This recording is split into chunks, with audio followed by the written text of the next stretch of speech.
अकारण करुणावरण वाले भक्त वांछा कल्पतरु तलित वंदनित पीताम्बरधारी श्री मुरलीलाल मनोहर की वांगमयी प्रतिमूर्ति श्रीमद् भागवत महापुराण परम पूज्य गुरुदेव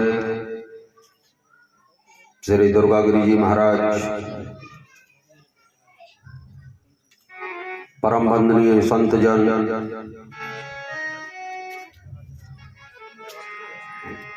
पिता तुल्य बुजुर्ग लोग, माता अनुसुईया, सती सावित्री जैसे पदचिन्हों पर चलने वाली मेरी आदि शक्ति माताएं बहन, प्यार करने योग्य बच्चों, परम पिता परमात्मा की असीम कृपा से, संतों के आशीर्वाद से, बस्ती माता की दुआओं से चल रही श्रीमद् भागवत महापुराण का आज तुम्हारे गांव भमरौला में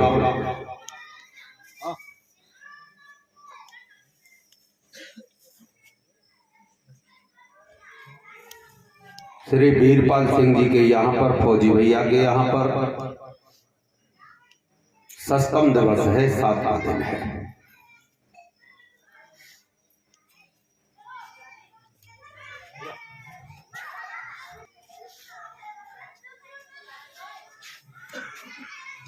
भागवत महापुराण, भागवत अर्थात भगवान के मिलने मिलाने का एक सरल सा उपाय है।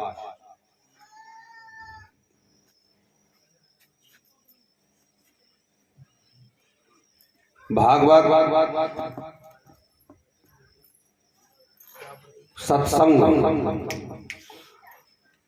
जो हमें सत्कर्म पर चलने की प्रेरणा दे, उसे हम सत्संग कहते हैं, उसी को भागवत महापुराण कहते हैं। गंगा पापम शशि तापम दैन्यम कल्पतरु हरे, पापम तापम तथा दैन्यम साधि साधु समागमम। गंगा में स्नान करने से जीव पाप मुक्त हो जाता है। चंद्रमा के उदय होने से जिस तरह से ताप नष्ट हो जाता है, कल्प वृक्ष के नीचे बैठने से जिस तरह से दरिद्रता नष्ट हो जाती है, दैन्यम कल्पतरु हरे।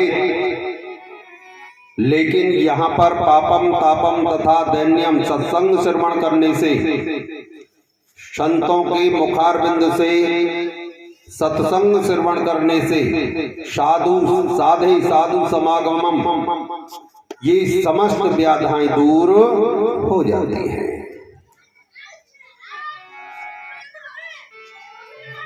हर हर गंगा के किनारे पर बैठे हुए सुखदेव जी राजा परीक्षित को ये पावन कथा श्रवण कराते हैं। आज 7वां दिन है परीक्षित महाराज, परीक्षित का 7वां दिन।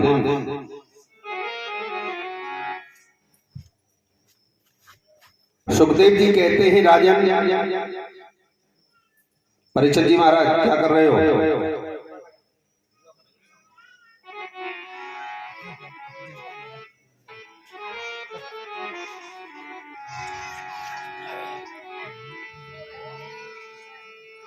कल आपने देखा, आपने श्रवण किया, कथा में श्रवण किया कि रुक्मिणी के साथ भगवान श्याम सुंदर का विवाह हुआ।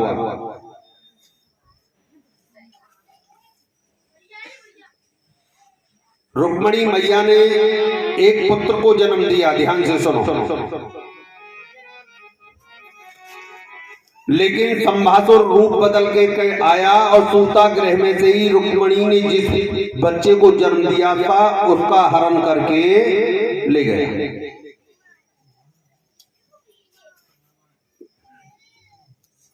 और जब उसे संभासुर ले गया तो उसने कृष्ण के उस बच्चे को समुद्र में फेंक दिया, जिसे एक मछली ने निगल लिया।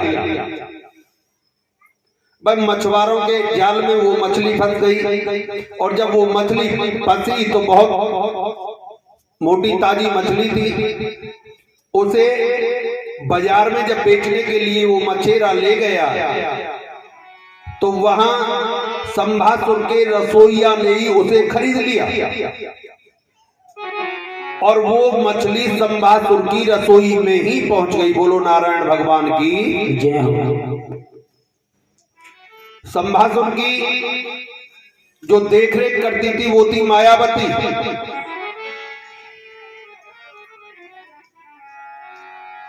जब उसको मछली को उन्होंने फाड़ करके देखा तो उसमें से एक बड़ा सुंदर बच्चा निकला, वो मरा नहीं, जीवित निकला। जब जीवित बच्चे को उसने हृदय से लगा लिया और उसका पालन पोषण करने लगी,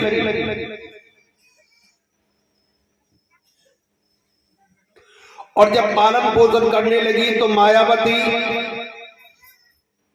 ने उसका पालन पोषण किया, लेकिन संभासुर को कुछ नहीं पता और अपनी योग विद्या से मायावती ने उस शिशु को तुरंत ही तरुण कर लिया, जवान कर लिया। जब वो जवान हुआ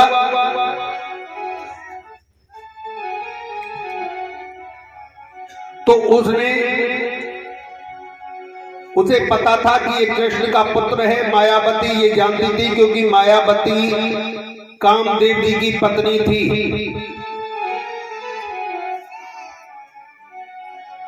कामदेव की पत्नी मायावती ने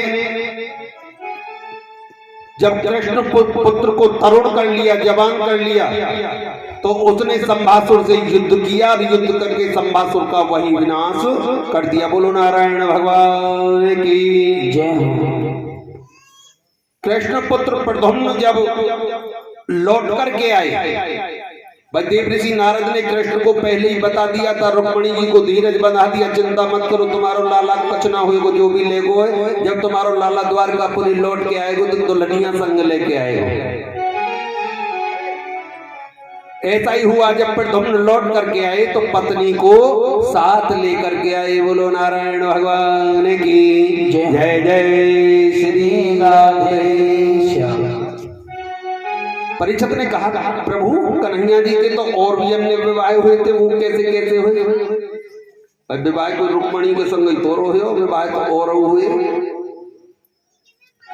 सुखदेव जी कहते हैं राजन सुनो कि आसीत सत्राजित सूर्यो भाग्य से परमं सखा प्रीतिस्मयी मणि प्रदो सूर्य संतोष से मंतकम। एक ब्राह्मण रहा करते थे द्वारकापुरी में भैया, सूर्य भगवान के बड़े भक्त थे, नाम था सत्राजित। क्या नाम था? सूर्य भगवान के बड़े ऊंचे भक्त थे। सूर्य भगवान ने प्रसन्न होकर के उन्हें एक मणि दी जिसका नाम था सेमंतक मणि। सेमंतक मणि 8 भार सोना रोज दिया करती थी। उस मणि की एक खासियत थी कि 8 भार सोना रोज दिया करती थी। 8 भार का मतलब ये नहीं कि किलो 2 किलो क्विंटलों सोना दिया करती थी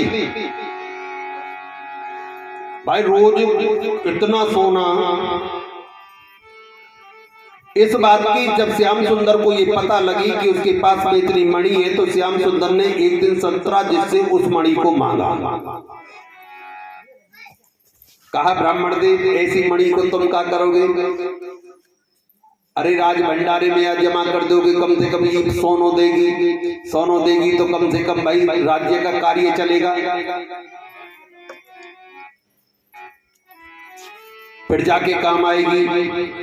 लेकिन सत्राजित ने उस मणि को देने से मना कर दिया कि ये मेरे प्रभु की निशानी है, इसलिए मैं इस मणि को नहीं दे सकता, ये मेरे आराध्य देव की निशानी है। कोई बात नहीं दी तो कन्हैया ने कोई बुरा ना मानो। सत्राजित का एक भाई था प्रसेन, बड़ा प्रेम करता था अपने भाई से। एक दिन उसने सत्राजित से अपने बड़े भैया से उस मणि को मांग लिया कि भैया यह मणि है, हमें दे दोगे। क्या करोगे? कि हम गली में डाल के देखेंगे। सत्राजित बड़ा प्रेम करता था, छोटे भैया ने मणि दे दी।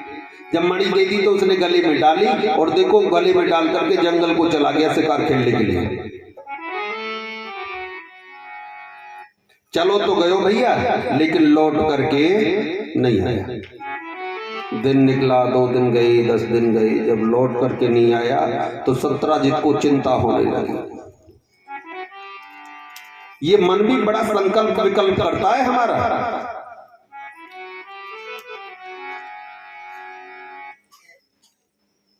एक पल में न जाने कहां से कहां की बातों को सोचने लगता है। होनी हो ना होनी हो सब सोचने लगे, ऐसा मन ही। इसलिए जब उसके मन में कहा रही लौट के ना आए जंगल के, और बाकी मन में कहा रही सत्राजित के मन में बार बार यही ख्याल आ रहा, कृष्ण ने मणि मांगी थी, कहूँ ऐसा तो ना कृष्ण ने मेरे भाई को मार डाला हो और मणि को ले ली हो। भाई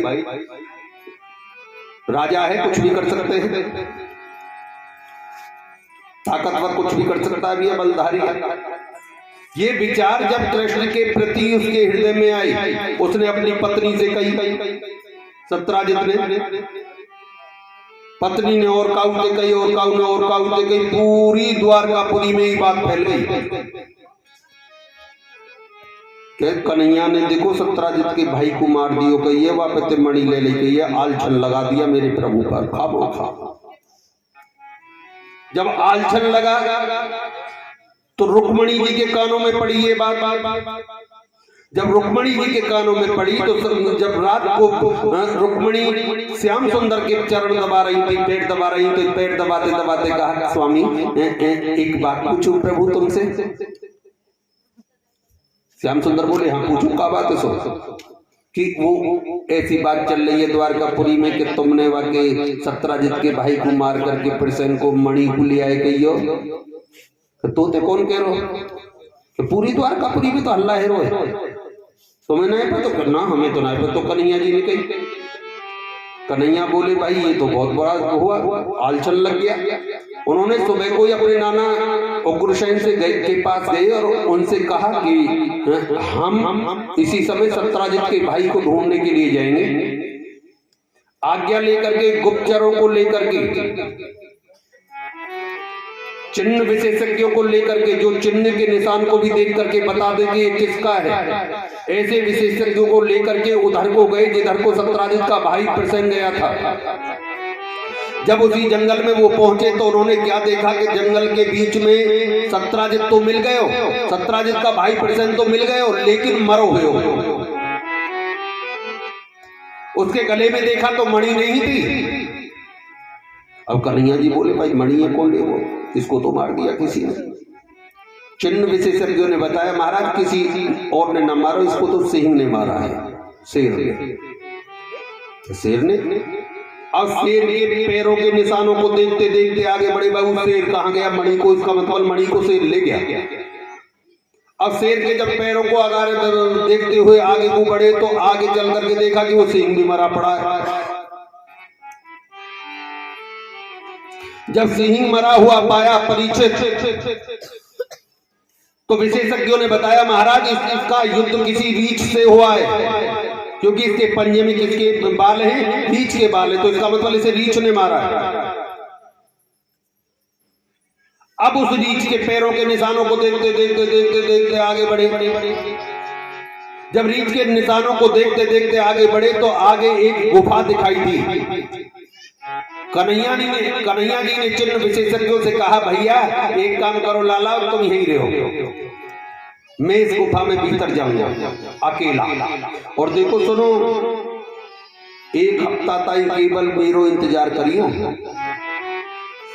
7 दिन तक इंतजार करना। अगर 7 दिन में मैं ना आया तो तुम द्वारकापुरी के लिए लौट जाना, मैं आता रहूंगा बाद में। कह करके चिन्ह विशेषज्ञों से कह करके भैया वो गुफा में प्रवेश कर गए, और गुफा में उन्होंने भीतर जा करके देखा तो रोशनी हो रही थी, और उस मणि को लेकर के एक बड़ी सुंदर कन्या खेल रही है। और जब कन्या खेलती हुई, सुंदरी खेलती हुई देखी उस मणि के साथ, तो उस सुंदरी ने जब कन्हैया जी को पुरुष को आता हुआ गुफा में भीतर देखा तो एक किच्ची मारी जोर से, और जैसे ही किच्ची मारी तो भीतर से एक भालू आया, रीछराज निकल करके आए और आते ही उन्होंने कृष्ण में घूसा जय माता। और जब कन्हैया में मुक्का लगो तो कन्हैया कोई कमजोर तो रे, कन्हैया ने मुक्का मारे तो ले आ जाए, तो दोनों में युद्ध है लगो। युद्ध भी ऐसा ना हो लाला, वैसे ही है वो 1 दिन 2 दिन 3 दिन 4 दिन 10 दिन वो निकल गए। जो आई कन्हैया संग वो निकल भाई 7 दिन को समय से द्वारकापुरी चले गए। और यहाँ युद्ध होते हुए 10 दिन है गए, 20 दिन है गए, युद्ध ना विराम है, कभी ऊपर कभी ऊपर, होते होते पूरे 28 दिन हो गए। बोलो नारायण भगवान की जय।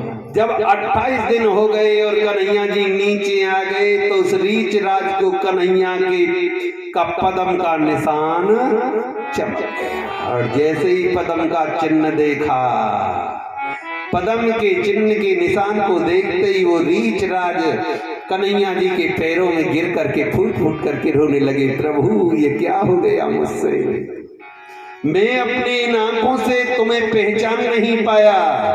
तब कन्हैया ने दोनों हाथों से इसका सर फेरते हुए, सर पर फेरते हुए कहा, अरे रीछराज जामवंत, तेरी इच्छा भी तो पूरी करनी भाई, मुझे तेरी भी तो इच्छा पूरी करनी। परीक्षित ने कहा, महाराज वो इच्छा कौन सी? सुखदेव जी कहते हैं इच्छा भैया त्रेता युग की। जब त्रेता युग में रावण से युद्ध ना करो, राम ने सुनी, रावण भी मार डालो, युद्ध भी विराम है, वो सीता भी आ गई। तो पता हो जब याद कही गई, अच्छा जामवंत चलो तो भाई अब तो युद्ध है को प्रभु के। हाँ रावण मर गो क्या? हाँ रावण मर गो क्यों? तो बहुत देर को मर गो। ए महाराज ये भी कुछ ना प्रभु।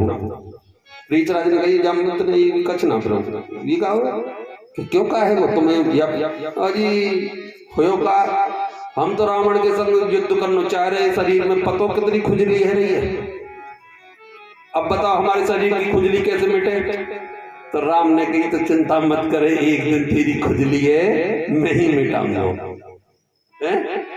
तो उस वचन की लाज रखने के लिए कृष्ण राम से नहीं कृष्ण बन करके जामवंत की इच्छा को पूर्ण किया। बोलो नारायण भगवान की जय। जय श्री राधे। ये रीछराज जामवंत की ही बेटी थी जो मणि से खेल रही थी, लेकिन जामवंत ने हाथ जोड़ करके चरणों में गिर करके कहा, प्रभु ये तो मुझसे तो अपराध हो गया, मैंने अपने आराध्य देव पर ही हाथ उठाया है।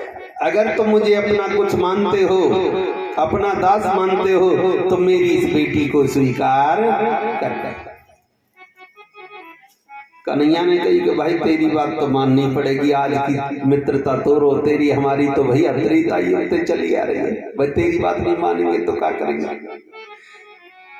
जामवंत की बिटिया का नाम है परीक्षित जामवंती, और उसी समय जामवंत ने अपनी बेटी जामवंती का विवाह श्री कृष्ण के साथ कर दिया। और जो वो मणि थी ना सैमंतक मणि, वो उन्हें कन्यादान में दे दी। क्यों भाई? मणि तो उनकी, उन्हें कैसे दे दी? नहीं परीक्षित, जीती हुई चीज पर जीतने वाले का ही अधिकार हो जाता है। बोलो नारायण भगवान की जय। जय जय श्री राधे। भाई तुम फौजी हो, कहीं चढ़ाई करो जा करके, और चढ़ाई कर दो तो जिस क्षेत्र को तुम जीत लो वो जमदूर का ही है, वो तो तुम्हारा होगा। ऐसे जीतने वाली चीज मालिक की। तो उन्होंने अपनी कन्या और कन्या के साथ मणि को कन्यादान में दे दिया। बोलो नारायण भगवान की जय। जय श्री राधे। यहाँ चिंता में रुक्मणी जी सूखी जा रही है, इतने दिन है गए प्रभु नहीं आए, सब चले आ गए क्या है, और कन्हैया जी आए तो दुल्हनिया संग ले आए, गए बेचारे अकेले, आए तो रुक्मणी जी बोली अच्छे चल। पतिव्रता नारी नहीं है, इस बात का बुरा मत, जिसमें पति खुश, जो राम सो राम आ गई। और जामवंती अब दूसरी पत्नी हो गई, दूसरी पत्नी को का नाम? जामवंती। अब तो भाई कृष्ण आए, दुल्हनिया संग लेके आए, तो देखो घर घर में मंगलाचरण होने लगे, गाजे बाजे बजने लगे, नाच गाना होने लगे, कि भाई कन्हैया जी को दूसरा ब्याह है और दूसरी भी बड़ी अच्छी है भैया, ये कहने ना भाई बहू बड़ी अच्छी है, क्या बात है? तो मंगल गान मेरे बांके बिहारी पिया, हाय मेरे बांके बिहारी पिया, चुरा दिल मेरा लिया। मेरे बांके बिहारी पिया, चुरा दिल मेरा लिया। बोलिए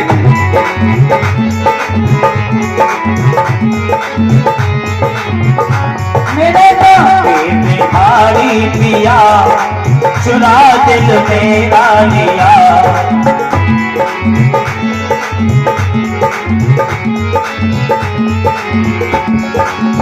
मेरा लिया है मेरा लिया, मेरा लिया हाँ मेरा लिया।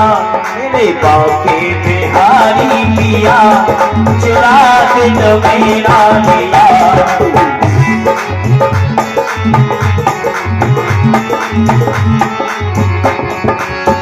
वृंदावन के बांके बिहारी,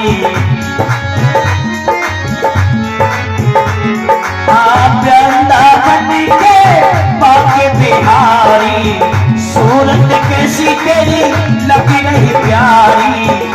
बिना देखे ना बिना देखे ना बिना देखे ना लागे बढ़िया, चुरा दिल मेरा लिया। मेरे बांके बिहारी पिया, चुरा दिल मेरा लिया।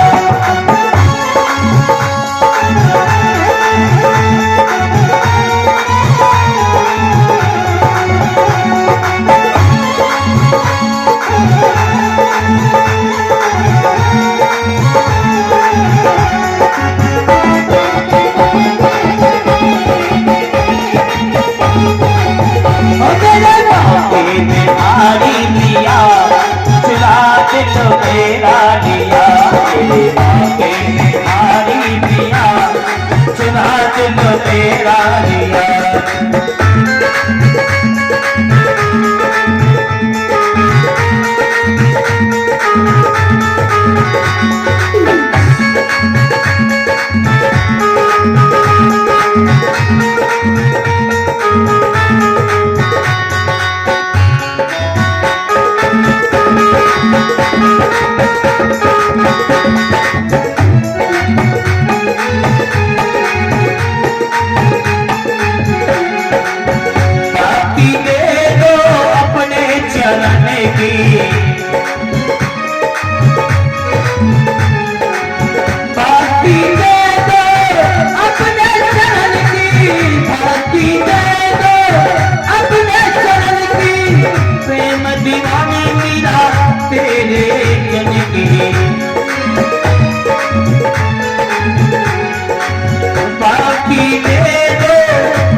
प्रेम दीवानी मीरा तेरे प्रेम की,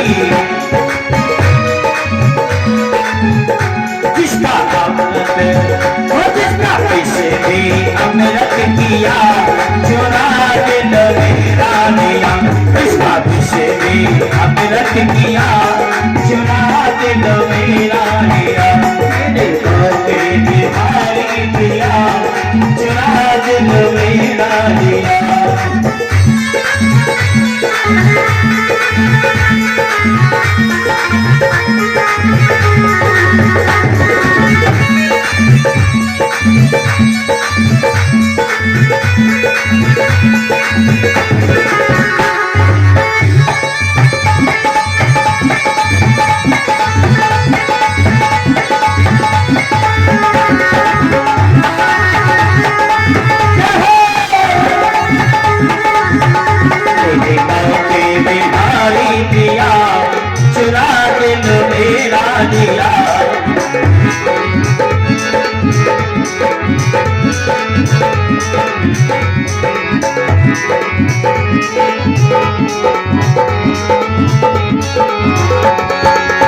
श्री हरदास के प्राणन प्यारे, श्री हरदास के प्राणन प्यारे, श्री हरदास के प्राणन प्यारे, प्राणन प्यारे हाँ प्राणों से प्यारे, प्राणों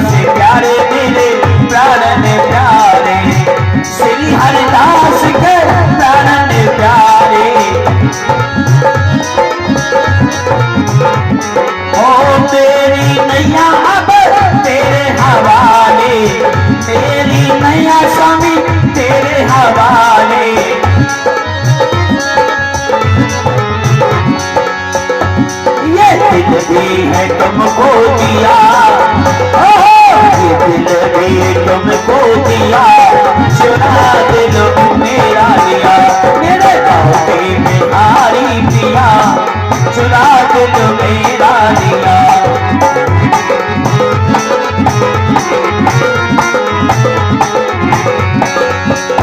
सिर मोर मुखट कानन कुंडल, सखी पीता बड़े बड़े माल धरे,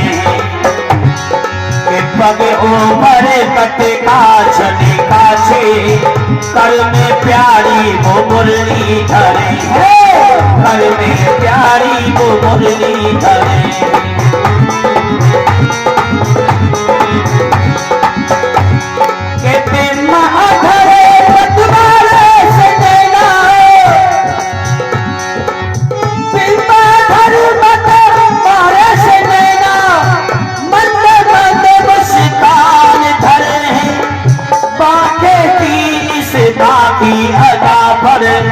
एक नहीं या तो लाखों बने, एक नहीं या तो लाखों बने, मेरे बाके बिहारी पिया, चुरा दिल मेरा लिया, मेरे बाके बिहारी पिया, चुरा दिल मेरा लिया,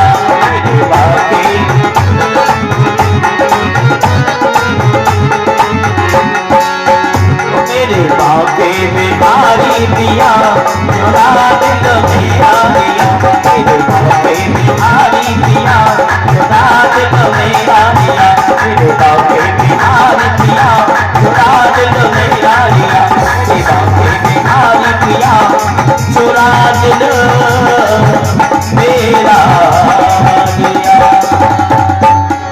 बोले गोविंद भगवान की जय, बोले व्यासी महाराज की जय, जय जय श्री राधे श्याम।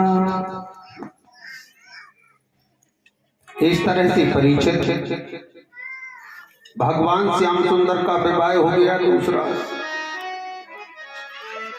किसके साथ में हो गया? जाम के साथ। जो मणि थी ना, लाला मणि, भगवान श्री कृष्ण ने जाकर के सत्राजित को दे दी कि ले भैया अपनी मणि ले तने, या मणि के पीछे तूने मेजबे खामोखा का आलछन लगा दिया। जब सत्राजित को सच्चाई के बारे में पता लगा तो पश्चाताप की अगली में जलने लगा, चरणों में गिर पड़ा, फूट फूट करके रोने लगा, प्रभु मेरा अपराध पाप क्षमा करने योग्य नहीं है, फिर भी आप तो द्वारकाधीश हैं, प्रभु हैं, दयालु हैं, एक कृपा कीजिए, मेरे मन में एक बात आती है, प्रभु मेरी एक प्रार्थना स्वीकार कीजिए। श्याम सुंदर ने कहा, कहो भैया। सत्राजित पर एक पुत्री थी परीक्षित, जिसका नाम था सत्यभामा। क्या नाम था? सत्यभामा। अकेली बिटिया ही और कोई ना संतान। प्रभु आप मेरी पुत्री को स्वीकार कीजिए।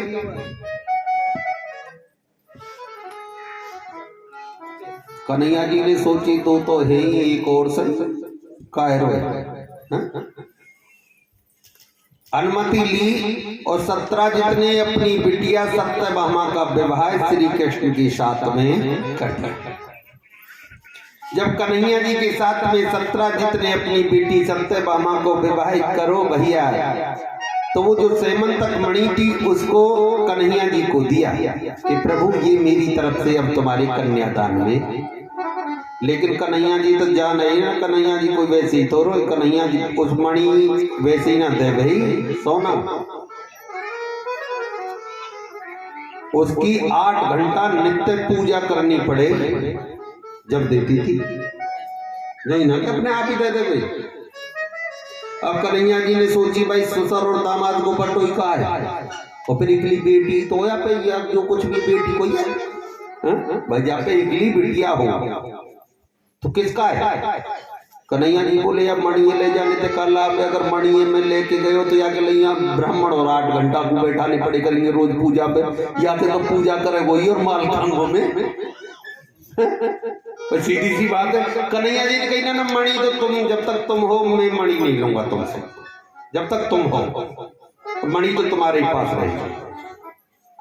अब हमारा तुम्हारों का, और हमें तो बस तुमने बेटी दे दी, सब कुछ दे दी, और लेके अपनों सत्यभामा को और अपने महल में आ गए और कह दी भैया चलो। महल में फिर खुशियां मनने लगी कि का भयो भैया, अब का एक खुशी है कि एक ब्याह और है वो कन्हैया जी को, एक ब्याह और है वो। फिर मंगलचार मंगल गान गाने लगी सभी। एक बात सुनो परीक्षित महाराज, अब ये कितने विवाह हो गए भगवान श्याम सुंदर के? 3 हो गए ना। अच्छा, एक दिन की तो मैं बात बताऊं परीक्षित, यमुना जी के किनारे पर भगवान श्री कृष्ण अर्जुन को लेकर के वैसे टहलने के लिए निकले, रथ लेकर के निकल गए बहुत। तो देखा कि एक परम सुंदरी यमुना जी में खड़े होकर के, यहां तक जल है और ऐसे हाथ कर रखे और तपस्या कर रही है घमासान जंगल में।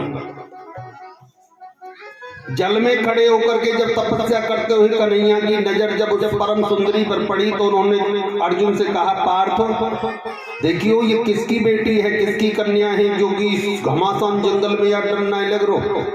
देखो घमासान जंगल में तप कर रही है, पूछो जा करके कौन हो कौन ना।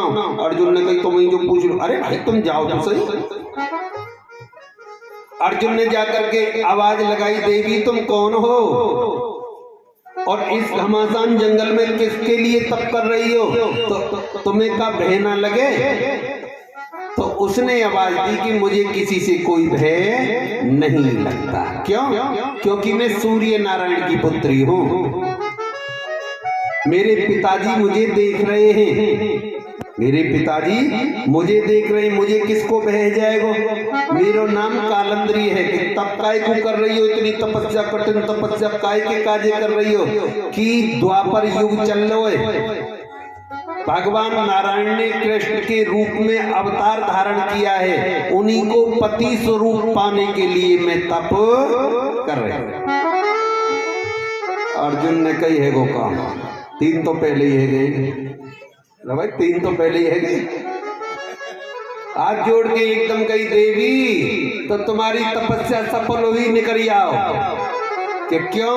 कि जिन्हें प्राप्त करने के काजे तुम तपस्या कर रही हो वही रथ में बैठे हैं। कालंद्री ने आकर के जब श्री कृष्ण के पैरों को पकड़ा, कन्हैया ने कही, भाई कौन हो कैसे? तो उन्होंने बताया, सूर्य की पुत्री मैं कालंद्री हूं, प्रभु आपसे ही विवाह करूंगी, अन्यथा प्राणों का परित्याग कर दूंगा। कन्हैया जी बोले, ऐसा मत करे, ब्याही कर ले हुई तो देखी जाएगी, 3 तो है ही, एक और सही है। और जयमाला घेर के पत्नी बना के उसे भी लाई के ले आए। द्वारकापुरी में फिर ढोलक बाजन लगी, रोज तीसरे दिन बाजे, बयान कहीं फुर्सत ना मिल रही। आकर के जब देखा कि भाई का हो कि कन्हैया जी को चौथो ब्याह है वो कि हाँ कि बजाओ तो ढोलक से, फिर बाजन लगी, फिर मंगल गान गवन लगे, दोनों हाथों की तालियों के साथ में बजाओगे। अरे बेना में तो ऐसी भई बदनाम, बोल के कैसे कन्हैया के।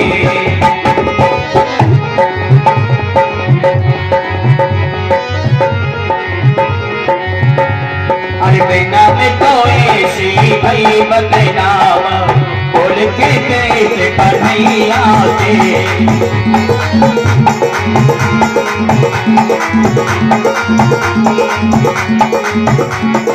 बेना में तो ऐसी भई बदनाम, बोल के कैसे कन्हैया के। जय हो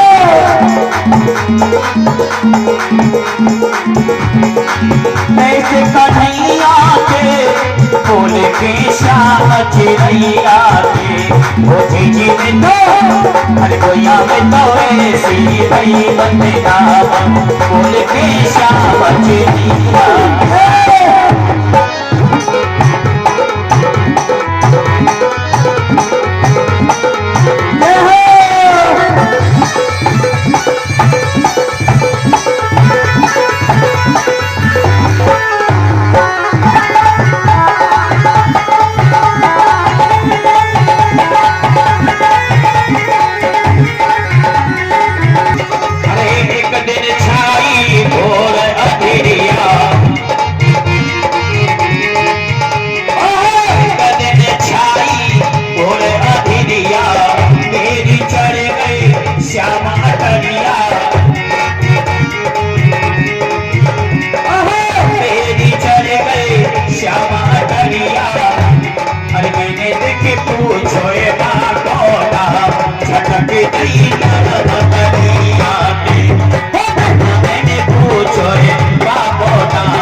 तो ऐसी भाई बदनाम बोल के पेश कन्हैया दे।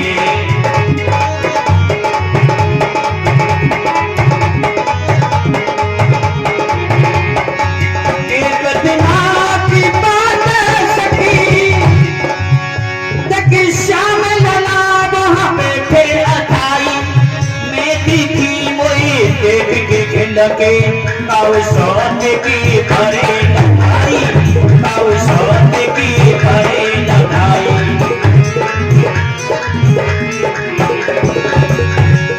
मेरी सुबोते तेरी सुतोते तेरी कते दिस जाई खिलाई आग लगाओ से ब्रज में जहाँ पानी में देती है आग तो गाई पानी में देती है आग तो गाई। हरी बहना में तो ऐसी भई बदनाम बोल के पेट कन्हैया दे।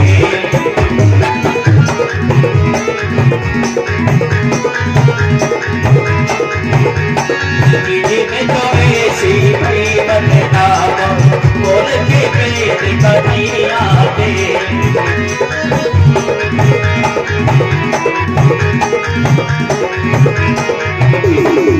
कैसे कन्हैया दे बोल के कैसे कन्हैया दे तो बिना में तो ऐसी भई बदनाम बोल के कैसे कन्हैया दे।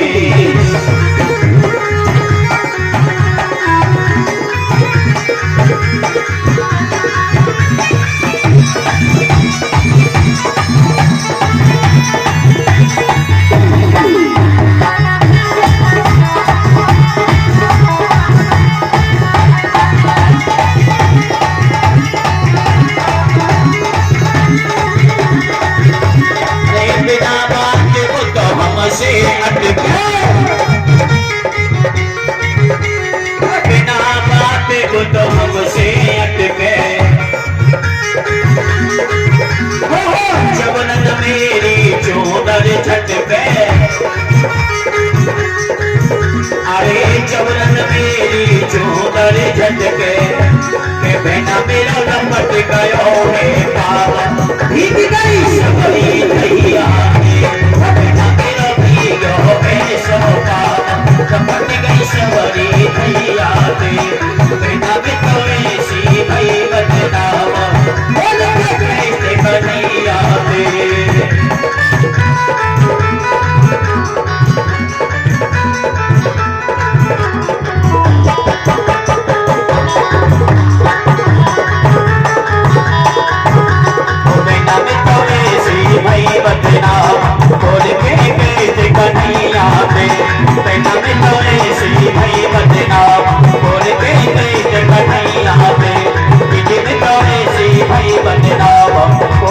श्याम चिड़ैया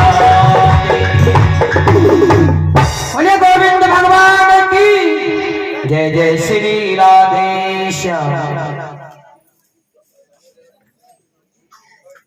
बोले राधा कृष्ण भगवान की जय जय श्री राधे श्याम। महाराज परिचय कितने ब्याह है गए भगवान के? 4 हो गए। अच्छा बैठ जाइए।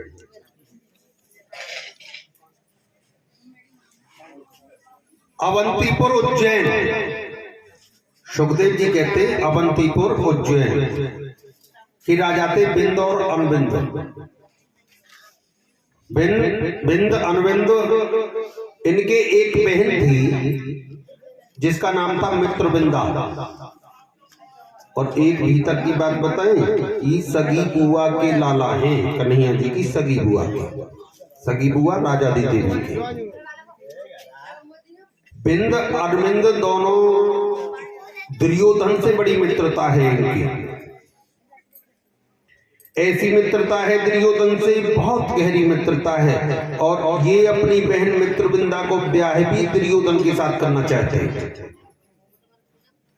इन्होंने स्वयंवर रखा, पहले स्वयंवर रखते थे कन्याओं की ब्याह के लिए, शादी के लिए, जिसे चाहे उसे चुन ले। इन्होंने जब स्वयंवर रखा भैया, तो स्वयंवर में इन्होंने अपनी बहन के पास गए और पहले ही कान में कह दी दुर्योधन के गले में ही माला डालियो। स्वयंवर तो हम संसार को दिखाने के लिए रख रहे हैं, पर ध्यान रखियो, अगर तुझे कोई वरेगा तो वो हमारा मित्र, केवल मित्र होगा दुर्योधन। तुझे पता है वो हस्तिनापुर का राजा होगा, महान बलधारी है।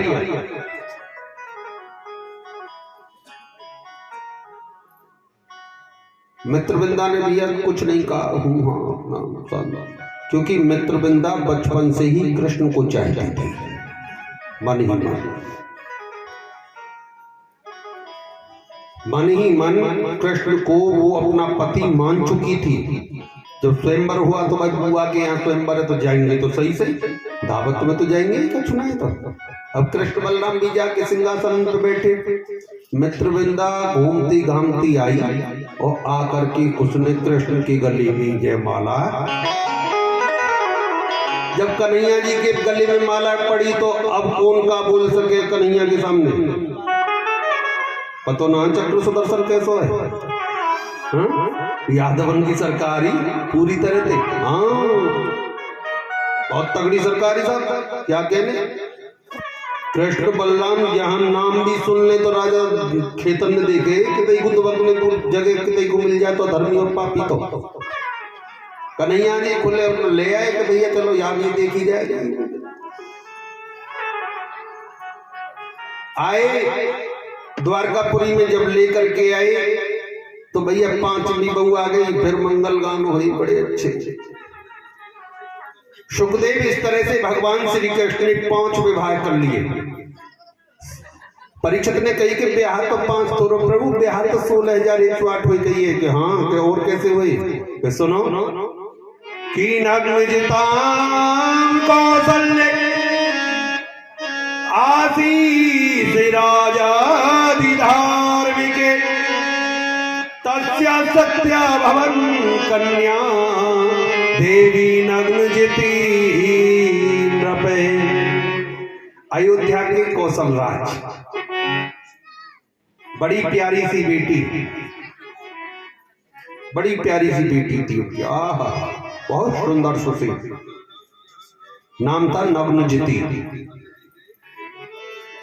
क्या नाम था, नग्नजिती।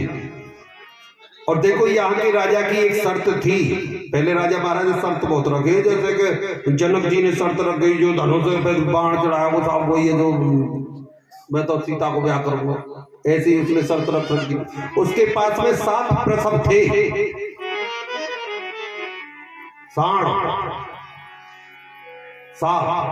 तो ऐसे नहीं, बहुत तगड़ी। उन्होंने कहा कि जो इन 7 के नाथ डाल देगा उसके साथ में हम अपनी बिटिया का विवाह कर देंगे। बड़े बड़े राजा नग्नजिती को देख करके, उसके सौंदर्य को देख करके बड़े बड़े राजा उससे विवाह करने के लिए आए राजा, लेकिन जो भी आयो साणों के हाथों से मारो गयो। अब तो राजान के आने भी बंद है गए कि भैया ब्याह वहां तो वैसे सातन के संग कौन लड़े भाई, प्राण तो देने ब्याह के चक्कर में, तो आने ही बंद है गए। जब श्याम सुंदर को पता लगी तो भगवान श्याम सुंदर गए। वैसे एक लेख में ये भी आता है कि श्याम सुंदर को देखते ही उन 7 के 7 सांडों ने सर को झुका लिया, कोई युद्ध न हुआ। भाई कर्तम कर्तम अन्यथा कर्तम समर्थे ईश्वर ईश्वर सर्वभूतानां सर्वस्य सर्वजायते। कण कण में कौन विराजमान है, केवल वही तो है। कुंती ने नहीं कहा था कि प्रभु आप तो एक रस स्वरूप है, अंदर भी और बाहर भी, अंदर भी तुम हो और बाहर भी तुम हो, तो उसका बात कहां नहीं, सर को झुका लिया, बड़े आराम से नाथ डाल दी। और कई राजा थे, कहो राजा कि ले जाओ से माला डरवा दे। अब नग्नजिती भी अपनी पत्नी बना करके ले आई। बोलो नारायण भगवान की जय जय। श्री राधेश। कृष्ण की एक बुआ थी सुरत कीर्ति भैया, शांतदेव के लिए। इनके पुत्र का नाम था शांतदेव और पुत्री का नाम था भद्रा। केकई देश के राजा के लिए ब्याही थी। इसने अपने मैया बाबू से कह दिया, राजा और अपनी माता से कहा, माता जी देखो सुनो, विवाह चाहे तुम अपनी इच्छा से कहीं भी करो, हम कहीं नहीं कर पाएंगे, हम तो केवल कृष्ण को चाहते हैं। किसको चाहते हैं? कृष्ण को। हमारी इच्छा है कि हमारा ब्याह हो तो केवल कृष्ण के साथ। भाई उनको भी कोई आपत्ति नहीं हुई और अपनी खुशी से उन्होंने अपनी पुत्री का विवाह कृष्ण के साथ में कर दिया। बोलो नारायण भगवान की जय। कितने हो गए भैया? 7 विवाह किए। भद्र देश के राजा थे, उनकी कन्या का नाम था लक्ष्मणा। इनकी एक शर्त थी, चलती हुई मछली को नीचे तेल में देख करके जो उसकी आंख को बीन देगा उसी के साथ में विवाह करेंगे। कन्हैया जी गए, आंख को बीधा और उन्होंने 8वां विवाह लक्ष्मणा के साथ कर लिया। इस तरह से उनकी 8 विवाह हुई। ये थी उनकी पटरानी। कृष्ण पटरानी, तो ये 8 उनकी पटरानी थी। बोलो नारायण भगवान की। 8 पटरानी को पाकर के भगवान श्री कृष्ण बड़े प्रसन्नचित्त हैं। घर में कोई प्रकार का कलेश ना। भगवान श्याम सुंदर जब भी बैठते हैं तो जो भगवान श्याम सुंदर की संतान हुई 10 संतान सबसे हुई। कितनी 10 संतान सबसे हुई। लाला एक बात याद रखो, 7वें दिन की कथा है ना। हाँ, तो ये भाई ईश्वर है कन्हैया जी।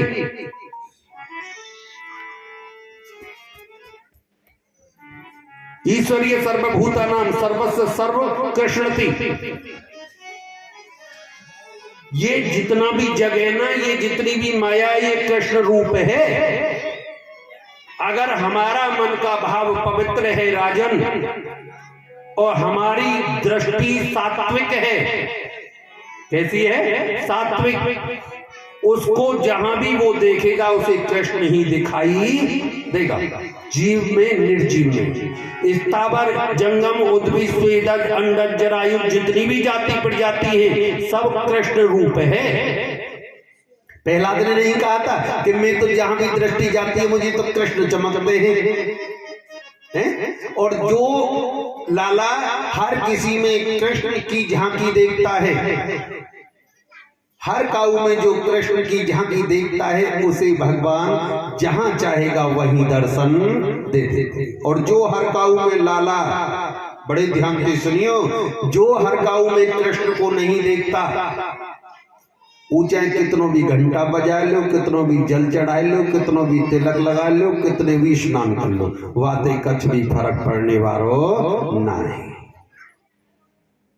इसलिए अगर कृष्ण को प्राप्त करना है तो हर किसी में कृष्ण का ही अनुभव करो।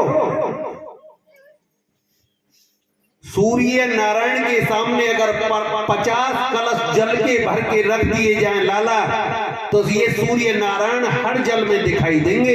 जैसे कि सूर्य नारायण हर जल में दिखाई देंगे, 50 कलशों में दिखाई देंगे, तो लाला या को मतलब ये तो नहीं है कि 50 सूर्य नारायण है। सूर्य तो एक है, लेकिन जितने भी कलशों में वो दिखाई दे रहे हैं वो सब उनके प्रतिबिंब दिखाई दे रहे हैं। इसलिए ईश्वर तो एक है, हम सब तो केवल उनके प्रतिबिंब दिखाई दे रहे हैं। बोलो नारायण भगवान की। तो हर किसी में भागने वाला। बड़ी सुंदर शिक्षा देते हैं अपनी संतान को। लाला एक बात मेरी याद रखना सदैव, संतान को साधन मत दो, साधन बिल्कुल मत दो।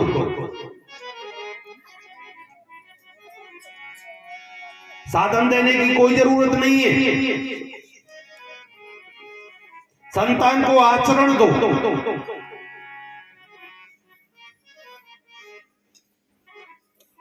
अगर उसका आचरण श्रेष्ठ है सुंदर है, संस्कार अगर उसके ठीक है, उज्जवल है, तो लाला साधन तो वो अपने आप एकत्र कर लेगा। एक बात बताएं लाला, पुत्र को, जो पिता का पुत्र होता है उसे कभी पिता की दौलत नहीं चाहिए। किसको चाहिए पिता की दौलत? बेटा को।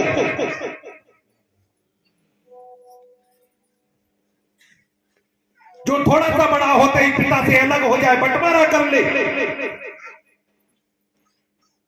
पिता से बंटवारा कर ले, वो पुत्र नहीं, वो बेटा है, बंटवारा करने वाला।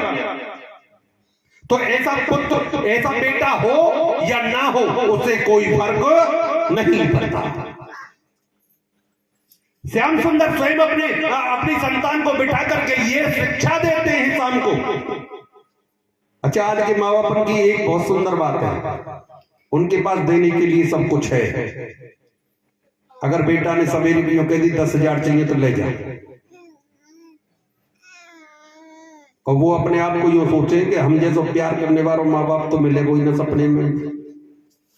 बेटा ने 10,000 मांगे, दे दिए, ये हिसाब नहीं कि उसने काय में खर्च करे।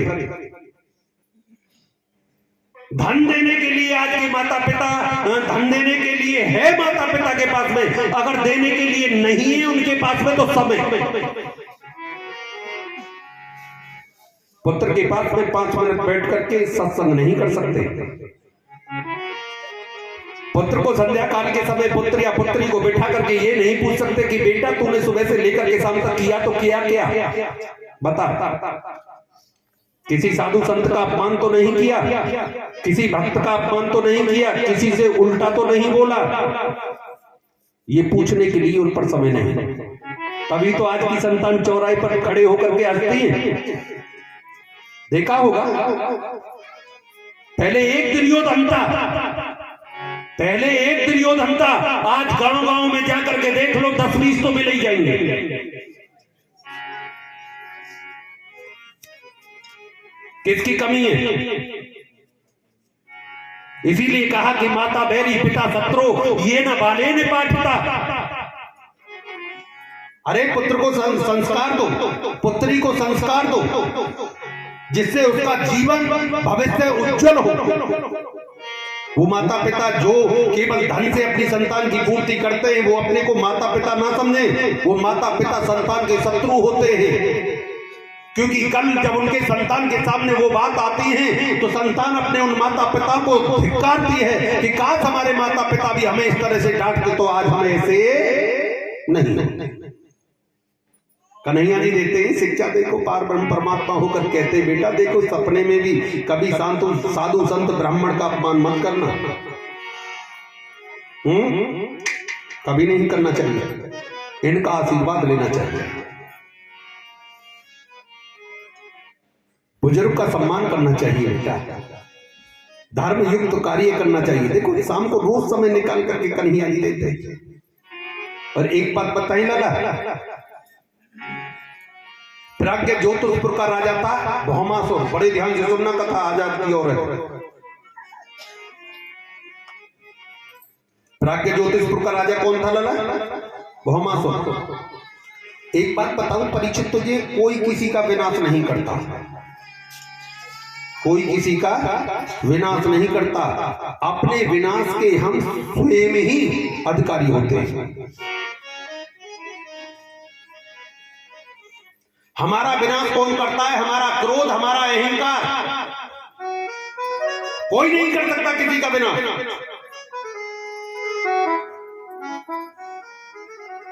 हम जो तमोगुणी बन रहे हैं रात दिन, तुमने देखा नहीं इतने दिन से बालक हो क्या क्रोध में लाल पीले रह जाएंगे जैसे दुनिया ये जरा डालेंगे का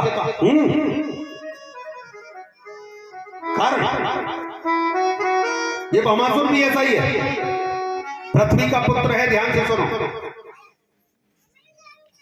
भाई, बल है, बलधारी है और मायावी है।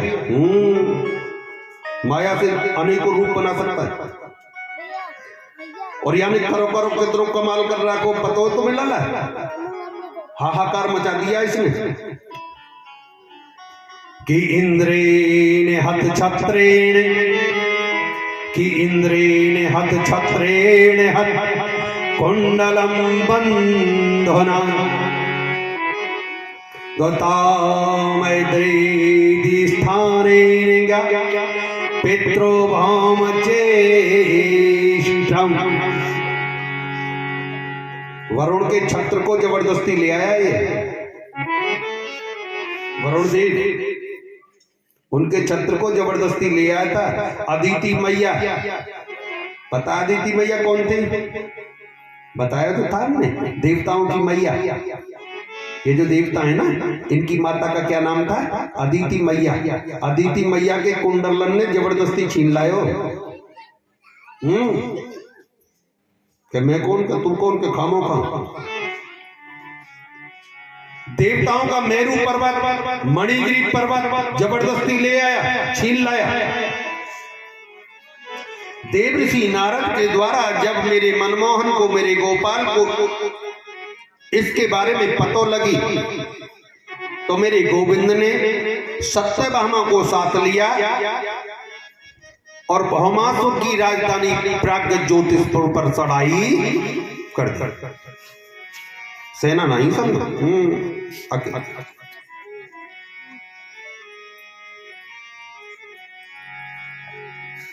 लेकिन भौमासुर ने बड़ी बड़ी किलेबंदी कर रखी है अपने राज्य की सीमाओं पर।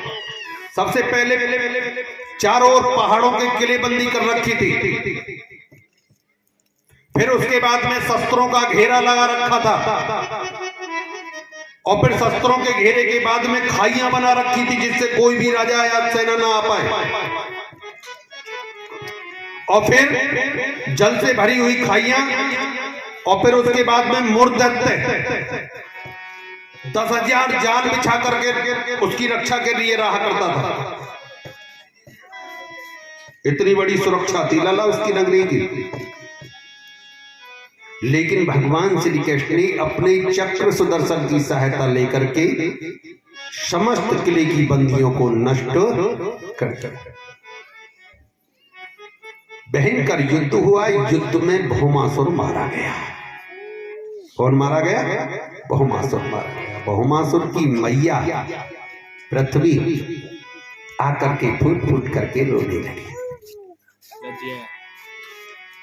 भाई पुत्र चाहे कैसा भी हो, पुत्र तो पुत्र ही है, हैं? भाई मैया के लिए चक्के सो भी पुत्र से ही, पुत्र से बढ़ करके कौन है? लेकिन उसने प्रभु को दोष नहीं दिया। प्रभु को उसने कोई दोष नहीं दिया। उन्होंने उसी समय कृष्ण ने भी पृथ्वी मैया से कहा कि मैं क्या करता, मुझे ऐसा करने के लिए मजबूर होना पड़ा। इस भौमासुर का पुत्र था सुदेव। क्या नाम था? सुदेव। सुदेव को प्राग ज्योतिषपुर की राजगद्दी दे दी, मुकुट पहना दिया, और उसके बंदी गृह में कन्याओं का अपहरण करके जिन कन्याओं को रखा था उनको मुक्त श्री कृष्ण भगवान ने कर दिया। जब उनको मुक्त किया श्याम सुंदर ने, तो उन कन्याओं ने कहा कि प्रभु अब हम क्या करें? अगर काऊ की बिटिया एक रात कहीं बाहर चली जाए तो भी, और काऊ पतो पड़ जाए तो उससे विवाह करने के लिए कोई तैयार नहीं होता। हम तो ना जाने कितने समय हो गया, हमें खुद पता नहीं है, इसके बंदी गृह में रहते रहते। बताओ हम अपने राजधानी जाएं, अपने माता पिता के यहाँ जाएं तो हमें कौन स्वीकार कर लेगा? हमें कोई स्वीकार नहीं करेगा। इसलिए प्रभु अब तो आप ही हमारे सर्वज्ञ हैं, हमने तो आपको ही अपना सर्वज्ञ मान लिया। भगवान श्री कृष्ण ने उन समस्त कन्याओं से एक मुहूर्त में विवाह किया। एक मुहूर्त में जब भगवान श्याम सुंदर ने उन सब से विवाह किया, और विवाह करने के बाद में गिनती हुई, तो देखें तो सही कितनी महल भी तो बनवाने हैं सबको अलग अलग, भाई अलग अलग महल भी तो बनवाने। तो वो उनकी गिनती बैठी 16,100। कितनी बैठी? 16,100। इस तरह से हे महाराज परीक्षित भगवान श्री कृष्ण के 16,108 विवाह हो गए। बोलो नारायण भगवान की जय हो। रानियों को लेकर के सबको वापस आए और आकर के फिर मंगल गान होने लगा। बोलो श्याम सुंदर भगवान श्री कृष्ण की जय हो। जय श्री राधे श्याम। तालियों के साथ हो। अरे काना बस गयो मेरी नजरिया में और न कोई भावे काना।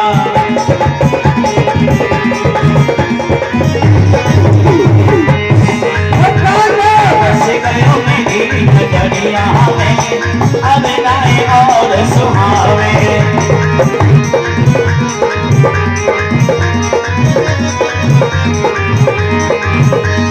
हमें नाए और सुहावे वो और न कोई भावे।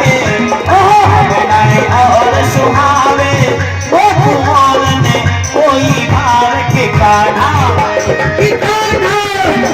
डाला बस गयो तेरी नजरिया में अब नाए और सुहावे।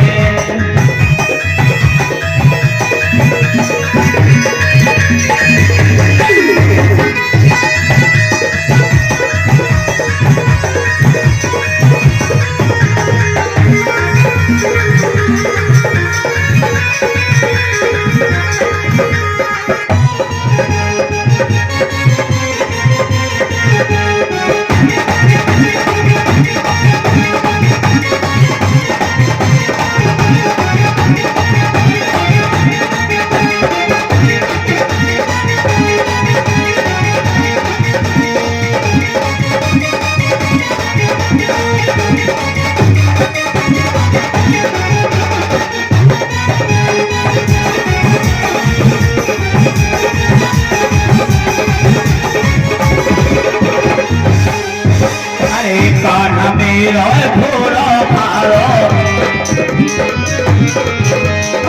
कान्हा मेरा घोड़ा भारो, कोई लगे प्यारन के प्यारो, कोई लगे प्यारन के प्यारो।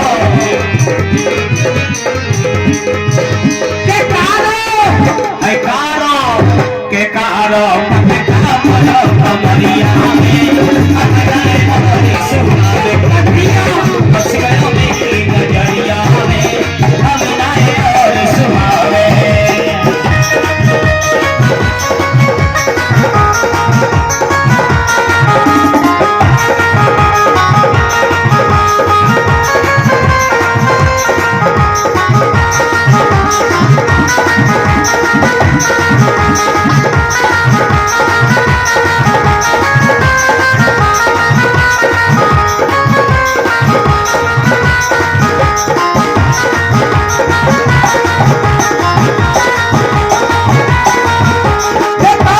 बस गयो मेरी नजरिया में अब नाए और सुहावे।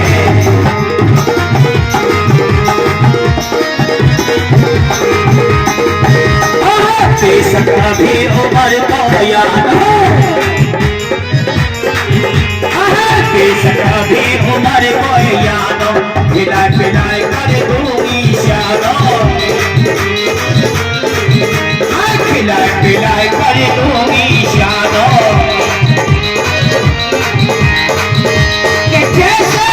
के चाँद बदलिया में अब नाए और सुहावे।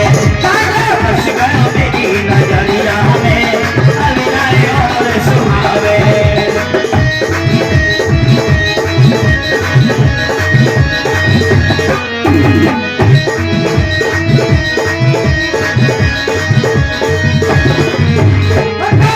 बस गयो मेरी नजरिया में अब नाए और सुहावे। बस गयो मेरी नजरिया में अब नाए और सुहावे। बस गयो मेरी नजरिया में अब नाए और सुहावे। बस गयो मेरी नजरिया में अब नाए और सुहावे। बोले गोविंद भगवान की जय जय। राधे श्याम। बोले नारायण भगवान की जय। जय जय श्री राधे श्याम। परीक्षित ने बड़ी सुंदर सी बात कही। प्रभु, हमने सुना है कि श्याम सुंदर के बड़े सुंदर कोई मित्र थे।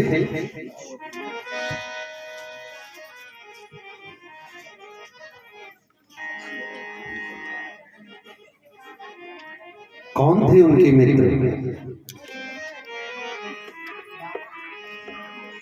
सुखदेव जी ने जब मित्र का नाम सुना तो परीक्षित की ओर देखा। परीक्षित से कहा, रे परीक्षित, भगवान श्री कृष्ण के एक सखा थे जिनका नाम था सुदामा। कैसे थे? कि कृष्ण यस्यासीत सखा क्वचिद ब्राह्मणो ब्रह्मवीतते विराटिन्द्रियार्थेषु पीडशान्त्यात्मा जितेन्द्रिया। लाला, सुदामा के लिए सब दरिद्री कहते हैं। क्या कहते हैं? क्या सुदामा दरिद्री था?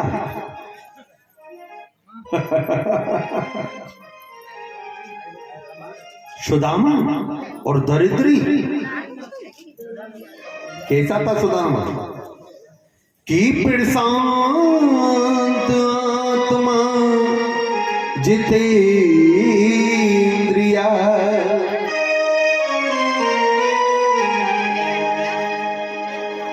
हे महाराज परीक्षित, सुदामा का कुर्ता फटा हुआ था, बिल्कुल सत्य है। शांति, बात मत करो। सुदामा का कुर्ता फटा हुआ था, बिल्कुल सत्य है। सुदामा की धोती भी कई जगह से फटी हुई थी, ये भी बात सत्य है। पर सुदामा दरिद्री था, ये बात सत्य नहीं।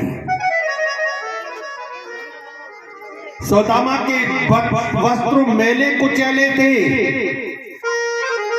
ये भी बिल्कुल सत्य है। लेकिन सुदामा दरिद्री था, ये बात सत्य नहीं है। सुदामा के यहाँ सुबह भोजन बनता था तो शाम को बने ना बने कोई पता नहीं रहता था, ये भी सत्य है। लेकिन सुदामा दरिद्री था, ये सत्य नहीं हो सकता। सुखदेव जी कोई छोटे मोटे संत नहीं थे, महायोगी थे। और सुदामा जी के बारे में बड़े सोच समझ करके सुखदेव जी ने कहा है, जिसकी कोई इच्छा ही ना हो,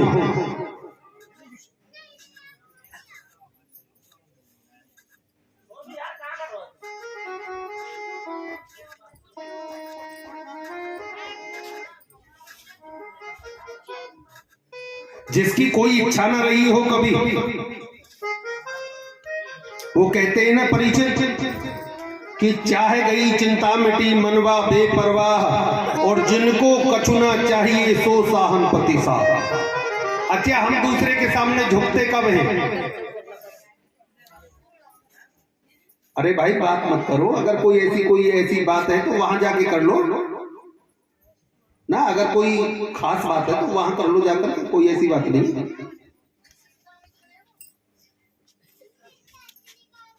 बोलो नारायण भगवान की जय। जय जय श्री राधे श्याम। श्याम श्याम।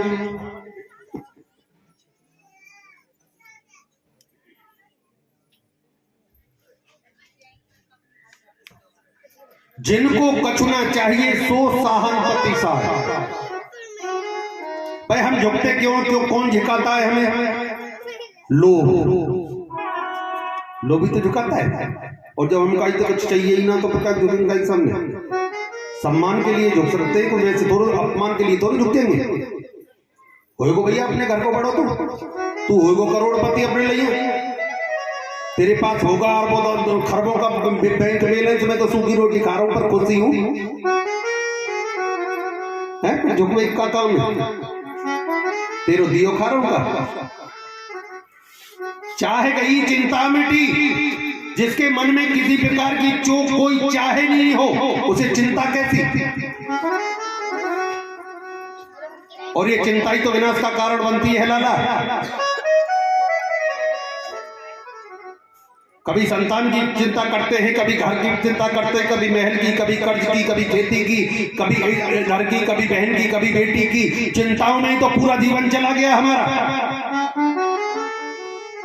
कभी सोच के देखो एक आध घड़ी के लिए, आज भाई की चिंता है, कल बहन की चिंता है, परसों माता पिता की चिंता है, कल को संतान की चिंता है, फिर उसकी लिखाई पढ़ाई की चिंता है, फिर उसकी नौकरी की चिंता है, फिर उसके बिजनेस की चिंता है।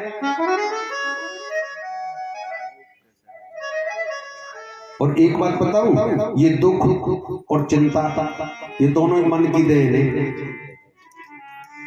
और एक बात बताऊं, ये मन ही तो खुशी राख है और मन ही दुखी राख है। और एक बात बताऊं परिचय, मन चाहे तो तुम्हें समुद्र में डाल दे और मन चाहे तो आकाश में उड़ा दे। और एक बात और प्यारी सी बताऊं परिचय, जब दुखी रहने की आदत पड़ गई, ये भी आदत की बात हो, जब दुखी रहने की आदत पड़ गई कभी सुखी ना रहेगो। और जब सुखी रहने की आदत पड़ गई वो कभी दुखी नहीं होगा। लिख लेना,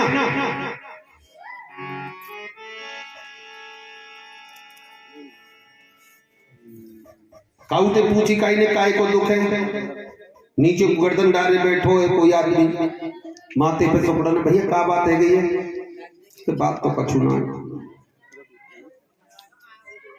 कि कोई संतान वंतान की कोई बात है कि ना, कुछ नहीं, सब बढ़िया। कि पैसा देना तो बहुत है, कि धन दौलत के बहुत है, कि फिर काय को दुखी है, कि यही मार तो दुखी हूं कि वो को दुखाई ना है। भाई उसे तो दुखी होना, कोई कोई तो यूं दुखी है कि वो दुखाई ना है। और जिसे सुखी रहने की आदत पड़ गई, वो 100 दुखों में से भी सुख को निकाल लेगा। वो विचार करेगा कि कोई बात नहीं, प्रभु ने आज दुख दिया, कल फिर भाई सुबह का सूरज उगते देखा, दोपहर को चढ़ी जवानी, और शाम का सूरज ढलते देखा, रात को खत्म कहानी। ये जीवन भी तो हमारा सूर्य की तरह है। सुबह को उदय होता है, दोपहर को जब तो हम सब देख सकते हैं, सूर्य की तरफ देख सकते हैं टकटकी बांध करके जब उदय होता है। लेकिन वही सूर्य जब दोपहर होता है, क्या उसके माई को टकटकी बांध के देख लेगो? देख के देखिए, ट्राई कर लियो। जब सूर्य की जवानी चढ़ती है तो उसकी तरफ देखा जाता है, वह खड़ो तो हो ना जब वक्त सामने, जेठ को महीना हो, सूर्य तप तपा रहो हो, तो देखने की चले जाओ, खड़ो तो हो न जाएगा 2 मिनट परिचय। तो दोपहर को जवानी, शाम को वही सूरज फिर ढलता है, तो फिर उसकी तरफ देख सकते हैं हम, और रात को खत्म कहानी। ऐसे ही जीवन है। जिसे सुखी रहने की आदत पड़ गई वो सुखी रहेगा, और जिसे दुखी रहने की आदत पड़ गई वो दुखी रहेगा।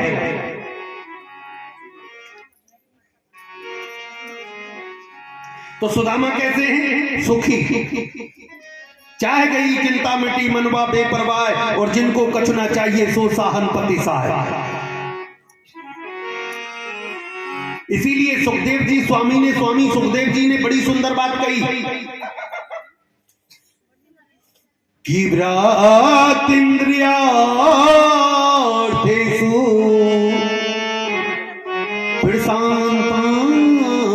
जितेन्द्रिया।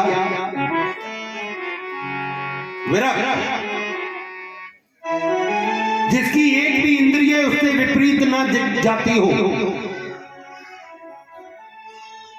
हमारो का हाल है, कान कहीं भी जाएंगे, आंख कहीं भी जाएंगी, जीभ कहीं चलेगी, ऐसा ही हाल है ना। लेकिन जो एक एक इंद्री पर अपना शासन रखने वाला हो,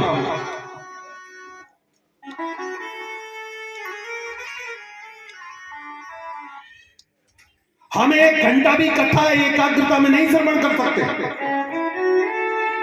क्योंकि हमारा मन बैरागी है, बैराग में फंसा है। कोई तन दुखी, कोई मन दुखी, कोई धन बिन रहे तो दास, थोड़े थोड़े सब दुखी, सुखी हरि के दास। हम मन के नचाए नाच रहे हैं, अपने नचाए नहीं, हम मन के नचाए नाच रहे हैं। लेकिन सुदामा नहीं है भैया ऐसा। सुदामा इंद्रियों पर शासन रखने वाला, जिसकी प्रत्येक इंद्रिय जिसकी कंट्रोल में है, कहीं नहीं जा सकती। प्रशांत आत्मा है जिसकी जितेंद्रिया, इंद्रियों को जीतने वाला। ऐसा महापुरुष दरिद्री कैसे हो सकता है?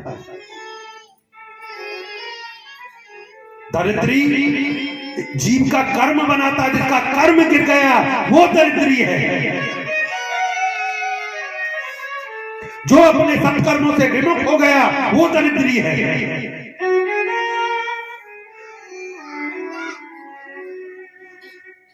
जिसने अपने माता पिताओं को ठोकर लगा दी वो संतान दरिद्री है। जो पुत्र होते हुए भी माता पिता का सेवा सत्कार नहीं कर सकता वो संतान दरिद्री है। जो केवल अपने पति की चाहना रखती है, परिवार को खूंटी पर टांग दे, ऐसी स्त्री दरिद्री है। सुदामा दरिद्री? सुदामा दरिद्री नहीं है। किसी प्रकार की भी आस रखने वाली, किसी प्रकार की मन में आशा रखने वाला एक बार को दरिद्री हो सकता है, लेकिन जिसके मन में किसी प्रकार की कोई आस ही ना हो वो दरिद्री कैसे हो जाएगा? और अगर दरिद्री सुदामा होता तो क्या भगवान श्री कृष्ण का सखा होता? पार ब्रह्म परमात्मा का सखा होता? क्या उसकी कथाएं आज हम सुना रहे होते?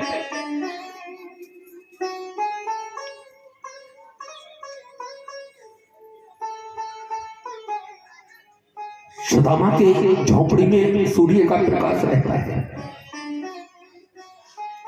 पूरे मोहल्ले का जब बारिश होती है तो पूरे मोहल्ले का पानी सुदामा के घर में बढ़ जाता है। ये बात बिल्कुल सच है। कई कई दिन तक सुदामा को भोजन नहीं मिलता, ये भी बात बिल्कुल सच है।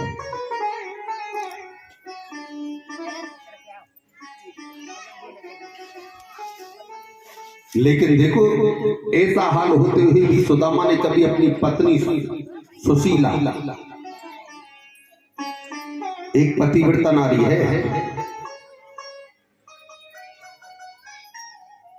कैसी नारी है परीक्षित? पतिव्रता नारी।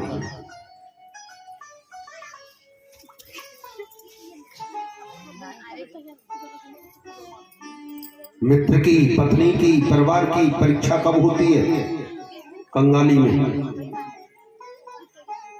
धनवान के तो बहुत मित्र बन जाते हैं। आराम के साथ ही क्या क्या है, जब वक्त पड़े तो कोई नहीं। दुनियादारी सब मतलब की, दुनिया में किसी का कोई नहीं।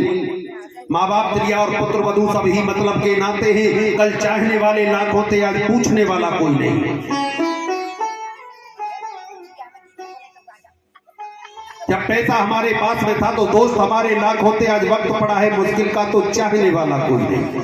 ये संसार है, जगत है लाला, और इसीलिए इसको माया रूप कहा जाता है। किसका रूप कहा जाता है? माया रूप, माया की नगरी। हाँ, यह माया की चलती है। कभी अपनी पत्नी को यह नहीं दर्शाया कि मैं सुदामा द्वारकाधीश का मित्र हूं, द्वारकाधीश मित्र है मेरे। कारण केवल एक ही था, कहीं पत्नी के मन में कई प्रकार को लालच ना आ जाए कि द्वारकाधीश जैसे मित्र और हमें 3-3 दिन रोटी नहीं मिले। और एक बात बताऊं, माता पिता अपनी भूख बर्दाश्त कर ले, लेकिन बच्चों की कैसे? 4 बच्चे हैं सुदामा का। सुदामा जी स्वराष्ट्र के रहने वाले हैं। सुदामा जी की मैया का नाम है गौमा देवी। विष्णु दत्त गौड़ उनके पिता का नाम है, ब्रह्मदत्त गौड़ उनके बाबा का नाम है। ये गौड़ परिवार से है, क्योंकि कथाओं में ज्यादातर अब तो खैर कम है, लेकिन पहले बहुत बुरा। सुदामा जी के पिताजी कौन है? जैसे सुदामा जी के पिताजी जान के या मुक्ति मिलेगी, लोगों की आदत होती है। अजी वहां के पिताजी कौन है? क्यों भैया वहां के तो यूं पतो कि तेरे पिताजी के पिताजी कौन है? खानों का मैं कौन का खानों का? बहुत से लोगों की ये आदत होती है।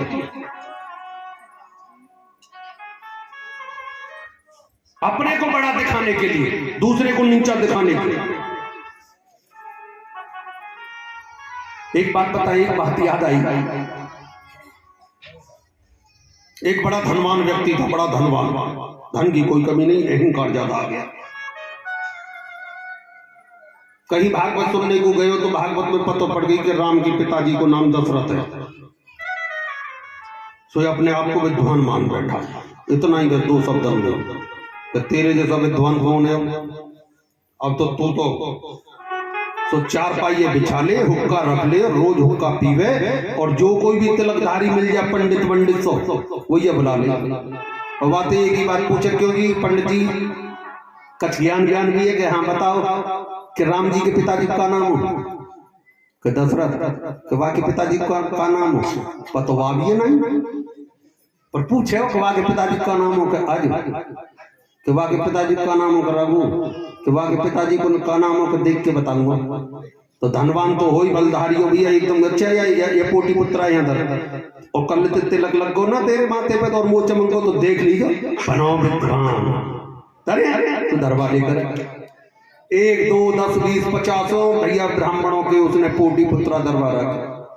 अब एक बार काशी जी से बड़े गरीब ब्राह्मण पढ़ करके आ रहे थे। भाई चंदन वंदन माथे पे लग रहे हो, सर पे भागवत की पोटली थी, चले आ रहे तो दरवाजे पे एक रास्ता हुआ के पे तो बुला लिए। लंबे चौड़े जब देखे तो अरे पंडित जी बड़े विद्वान से नजर आ रहे हो, कहाँ से आ रहे हो? कि काशी जी पढ़ के आए हैं। काशी जी? अरे भाई अरे मैं तो धन्य है, मेरे तो परिवार धन्य है। और एक काम करो, आप बैठो, जलपान करो, दूध पियो, आ जाओ। बैठा लिए, पानी आ पाए हो, दूध ना आए हो जब तक बोले अच्छा पंडित जी हमारे तो मन में एक बात सी कि बताओ कि वो राम जी के पिताजी का नाम हो? तुम्हें तो सब पता होगी कि राम जी के पिताजी को नाम हो दशरथ। हाँ सही बताइए। और दशरथ जी के पिताजी का नाम हो?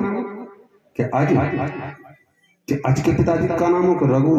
कि उनके पिताजी का नाम हो? कि देख के बताऊंगा। एकदम अपनी पत्नी से कहीं सुनती हो कि हाँ दूध लाने की जरूरत ना, लाठी लाओ या बनाऊंगा विद्वान पंडित। ये गांव में लूटने को डोले कहाँ हैं? खामो खा की हैं विद्वान बने डोले माथे पे चंदन यूं ही ना पता तुम्हें। और धारे ने सब पोटी पुत्रन करी, ब्राह्मण बेचारे के पोटी पत्रा जो भी थे वो छीन लिए, उतर लिए।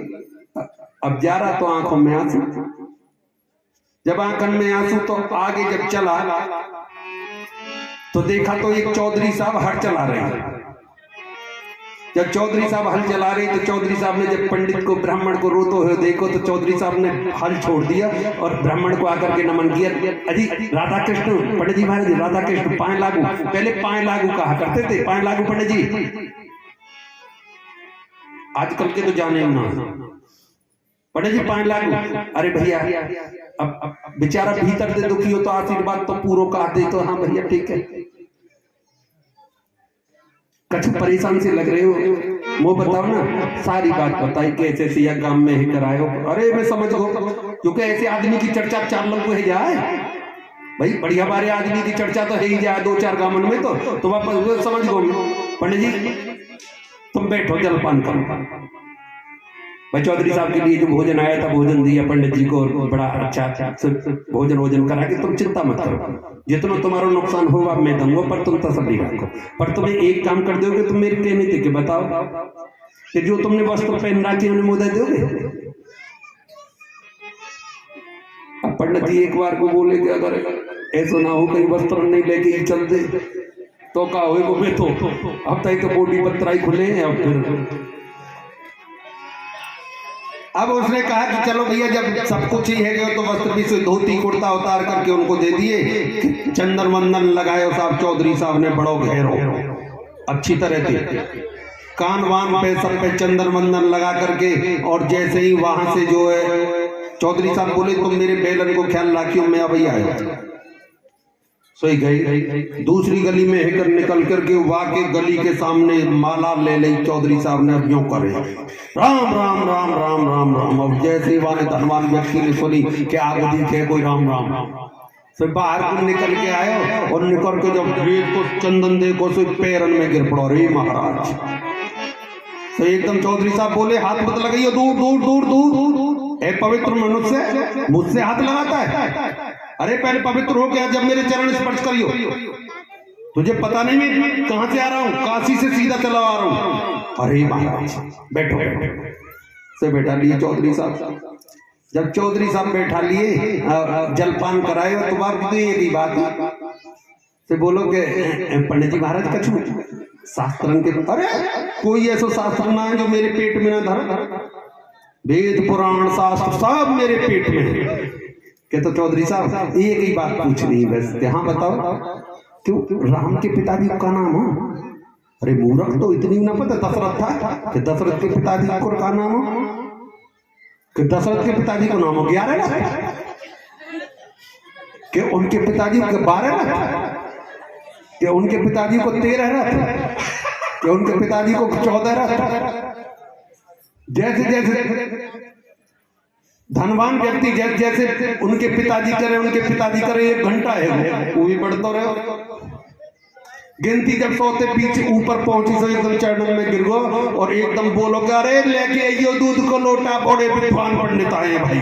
क्या बात है साहब ऐसे तो ब्राह्मण ही ना देखे। वो बोले कि मैं तेरे यहाँ को जलपान भी नहीं करूंगा तेरा तो विनाश होगा। मैं देख रहा हूँ दिव्य दृष्टि से तूने ब्राह्मणों के सब कोटि पुत्र धर लिए बड़े विद्वान ब्राह्मणों के।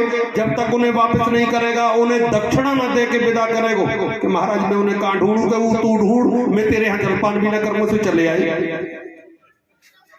आकर के पंडित जी के वस्त्र पंडित जी दे दिए और कह दी कि तुम जाओ और अब आके घर में ही जाओ अब देखियो कमाल। तो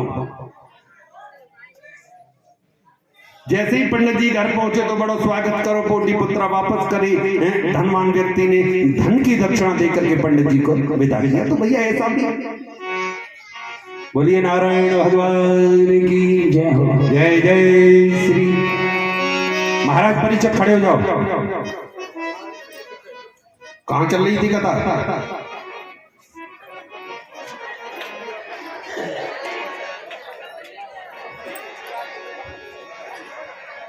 अब पेपर पर पेपर है नहीं एक आदमी तो फेल हुए वो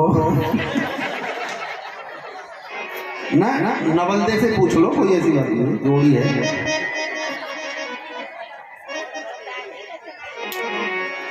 बैठ जाइए बोलिए परिषद जी महाराज की जय हो। देखो इसमें कोई शक नहीं तुम्हारे गांव में तुम्हारी बस्ती में मैं 347वीं कथा कह रहा हूं।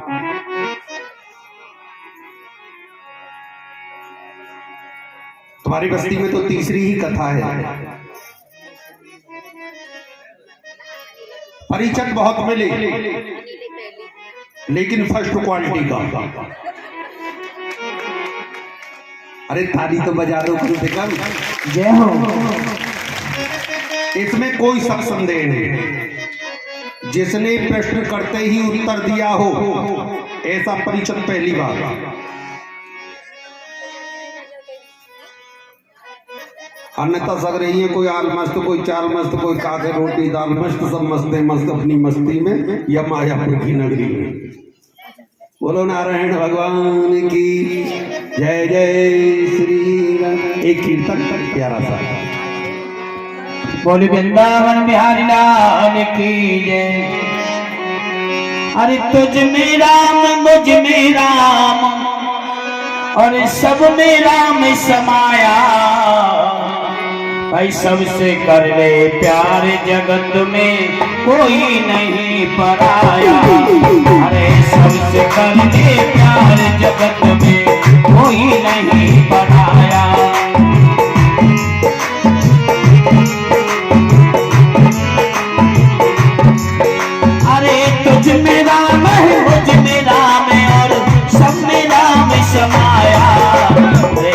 सबसे कर ले प्यार जगत में कोई नहीं पराया। हाँ, सबसे कर ले प्यार जगत में कोई नहीं पराया।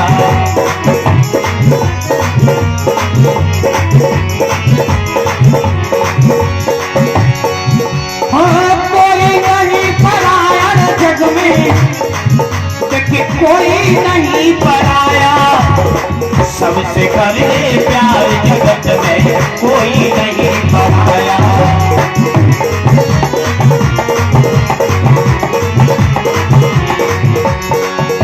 एक बाप के बेटे हैं हम, एक हमारी